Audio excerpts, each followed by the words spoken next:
नाज़रीन ख़बर ॾिनी पिया खे मीरपुर माथेलो मां Mirpur Mathelo army public school Peshawar ते दहशतगर्दनि जे हमले में शहीद थींदड़ स्कूली ॿारनि समेत 141 माण्हुनि जी शहादत वारी साने के 7 साल मुकमिल थी विया। उन सिलसिले में क़ौमी अमन कमेटी यूथ विंग ज़िला घोटकी पारां वरसी तक़रीब मल्हाई वई। वधीक तफ़सील पिया खे तक़रीब में गोल रखी मेणबतियूं ॿारे दुआ घुरी खेनि भेटा पेश कई वई।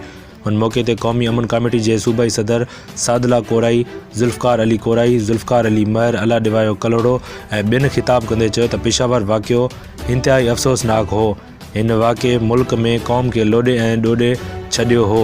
क़ौम सदमे में हुई। हिननि वधीक चयो त पेशावर वाक़े असां ताईं तमामु घणो असरु छॾियो। उन्हनि वालदेन जो कहिड़ो हाल हूंदो, जन जा दिल जा टुकड़ा शहीद कया विया। जन वालदेन खे मासूम गुलनि जूं गोलियूं सां परवण लाश मिलिया।